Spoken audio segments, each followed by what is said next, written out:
Texas Pacific Land Corporation a publié des résultats records pour le deuxième trimestre 2025, démontrant la puissance de son modèle économique face à la volatilité des prix de l'énergie. L'entreprise a atteint une production de royalties historique de 33 200 barils équivalents de pétrole jour et des revenus records pour les redevances sur l'eau et les droits de surface, générant une marge d'EBITDA ajustée exceptionnelle de 4,29%. La progression de son usine de dessalement, futur pivot de croissance, se poursuit comme prévu. Néanmoins, la performance trimestrielle reste sensible à l'activité des opérateurs, comme en témoigne la baisse des ventes directes d'eau, un risque tangible qui expose une partie de ses revenus au cycle d'investissement de ses partenaires. C'est un résumé sommaire des activités au deuxième trimestre. En ce qui concerne ici le target price de cette compagnie ou bien la valorisation de l'entreprise en question, déjà, je tiens à vous dire que c'est une entreprise qui mérite d'avoir une place dans n'importe quelle watchlist. En supplément de ça, si on fait un tour d'horizon, histoire ici de vous rafraîchir la mémoire par rapport à la raison pour laquelle je l'ai rajouté dans la watchlist, histoire ici juste en termes de marge, regardez, croissance des revenus, on aime ça. Vous connaissez la chanson, on va vérifier la croissance est due à quoi, acquisition organique, etc. Ensuite, le volume de croissance de manière globale en lui-même, il va avoir tendance à être très volatile. Mais regardez toujours ça sur une longue période de temps. OK? 5 ans, c'est 15% en moyenne. Sur 3 ans, nous avons à peu près 7% en moyenne. Sur 10 ans, nous avons 27%. Ça ne veut pas dire ici que sur les 10 prochaines années, on aura également 27%. Non. OK? Ça reste une compagnie de croissance. À vous d'aller chercher ce qui fait la croissance de cette compagnie. Nous avons également une entreprise qui arrive à avoir des marges brutes de près de 95% par là. OK? Presque même sur les dernières années, en média, nous avons à peu près 95% par là. Avant ça, on avait du 99%. Donc, les marges sont élevées. Marge brute. Entre la marge brute et la marge EBITDA, entre-temps, vous avez des dépenses opérationnelles. Salaire, marketing et tout ce que vous voulez ici. Donc, quand on prend l'EBITDA ici, ça inclut les intérêts, les taxes, la dépréciation, amortissement, qui est une charge non financière. Bon, c'est une entreprise qui propose juste ses terrains pour l'exploitation du pétrole et du gaz ou bien pour l'exploitation d'eau. Et donc, derrière ça, est-ce qu'il y a réellement une maintenance?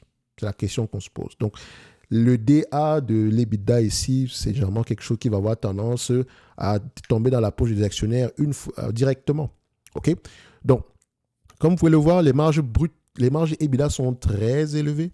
On aime ça. Je pense même que le trimestre précédent, on avait quelque chose d'encore plus élevé que ça. D'accord? Et donc, les marges EBITDA ajustées, je tiens à préciser. Ensuite, on va regarder les net income et les free cash flow. Vous connaissez combien d'entreprises qui ont des marges pareilles? Vous pensez qu'à ce niveau, on réfléchit encore si on l'ajoute ou pas dans la watchlist? Non, pas du tout. Donc, vous pouvez comprendre pourquoi est-ce que je l'ai rajouté dans la watchlist. Avant même de regarder ce qu'elle fait, les chiffres m'intéressent. OK? Les chiffres m'intéressent. Net income, free cash flow vont dans le même sens, etc. Vous connaissez la chanson. Mais également, c'est une entreprise qui a tendance à s'échanger à des niveaux de multiples très élevés. Le marché s'emballe rapidement pour ce type d'entreprise. Je ne paye pas plus de 25 fois les bénéfices pour aucune entreprise de manière générale d'ailleurs. OK? Donc, si l'entreprise ne vient pas me chercher à 25 fois les bénéfices estimés avec une croissance assez correcte ici, ça ne m'intéresse pas. Donc, cette compagnie, c'est 30 fois les bénéfices en moyenne. Donc, vous pouvez comprendre que je ne paierai jamais 30 fois les bénéfices pour une entreprise. Ça, c'est mon avis. Vous pouvez payer de 60 fois les bénéfices, 40 fois les bénéfices. Ça vous regarde. Qu'on sache ici que mon raisonnement est sujet ici à mes propres, comment on appelle ça? Mais mon expérience et ce qui a toujours bien fonctionné pour moi jusqu'à présent. Donc, je ne déroge pas à cette règle-là. Je ne paye aucune entreprise à plus de 25 fois les bénéfices. Ça ne veut pas dire ici que si j'ai acheté une entreprise à 15 fois les bénéfices et qu'elle s'est négociée à 30 fois les bénéfices, je vais absolument la vendre. Très souvent, vendre une entreprise parce qu'elle paraît survalorisée n'est peut-être pas une bonne raison de vendre.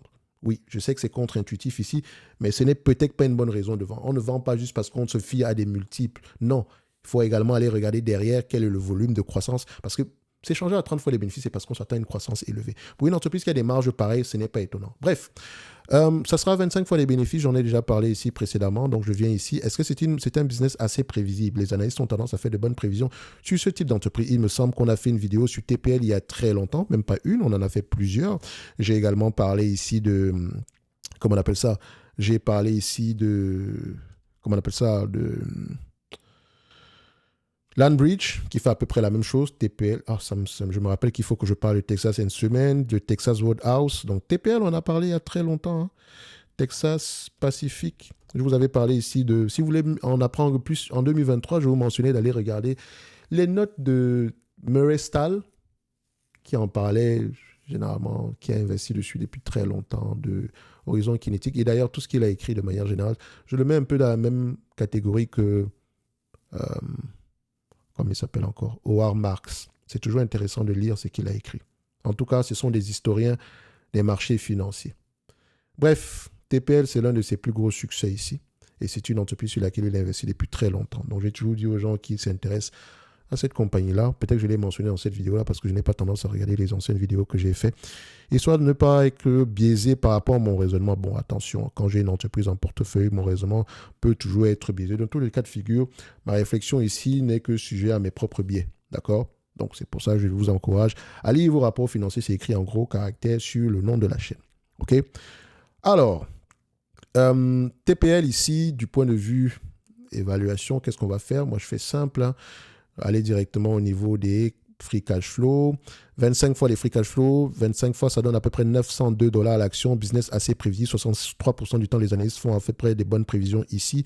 Est-ce qu'ils sont assez nombreux sur le dossier? Ça, c'est un autre problème. Ils ne sont pas nombreux. Peut-être que ça mérite une mise à jour ici. Donc, il faut faire attention par rapport aux attentes du marché, par rapport à ces estimations-là. Mais c'est toujours mieux que rien du tout. Entre-temps, ici, le marché s'attend à peu près... Si l'entreprise arrive à générer 36 $ attendus en 2027, et comme demande de payer en date d'aujourd'hui le prix de 938 $, c'est un rendement sur coût de près de 3%. Disons 4%, donc l'entreprise sera correctement évaluée. Ça donne 901 $ ici pour moi, 901, 937. C'est la même chose, plus ou moins 10%, de différence ici, ça ne me dérange pas du tout. 10 ou parfois même, voilà, plus ou moins 10%, ça ne me dérange pas. Donc, pour moi, l'entreprise est correctement évaluée. Ça met 901 $ l'action ici. Et donc, je viens dans ma watchlist. Le dividende, etc. En fait, le dividende de CFI, il y a de grandes chances qu'il continue à croître. D'accord? Parfois, il verse également un dividende exceptionnel de temps en temps, pas tout le temps. Donc, il y a de grandes chances qu'il continue à verser un ici. Et l'entreprise rachète également massivement ses actions. Donc, elle va avoir tendance à continuer à faire les deux. C'est pour ça qu'il faut souvent aller regarder ici le fameux shareholder yield. Shareholder yield qui prend en considération le dividende versé, qui prend en considération le buyback versé, qui prend en considération l'augmentation ou la diminution de la dette. Quand il y a augmentation de la dette, ça réduit le shareholder yield. Quand il y a diminution de la dette, ça augmente le shareholder yield. Comme vous pouvez le voir ici, le shareholder yield est à peu près de 0,76%, alors que le dividende est de 0,68%. Donc, entre-temps, entre le remboursement de la dette et le rachat d'actions, vous avez à peu près un 8%, un 0,08% supplémentaire. Bref, d'aucuns diront ici que oui, mais le dividende est trop petit. Non, il faut regarder le rendement sur coût d'acquisition. Aujourd'hui, elle pourrait vous reverser aux alentours de, si on prend à peu près aux alentours de 3% de rendement. Mais pour le moment, elle choisit de faire 76. Donc, il y a une capacité de croissance ici par rapport à ce dividende-là. Et donc, si une entreprise dans le secteur de l'énergie, bon, même si l'énergie, c'est un peu... Quoique, elle dépend beaucoup ici du secteur de l'énergie parce que ce sont ses plus gros clients ici. Eh ben, elle loue essentiellement ses terrains, d'accord, pour l'exploitation des matières premières. Donc, nous avions un target price à peu près à combien? Qu'est-ce que j'avais mentionné ici? 902 $ l'action.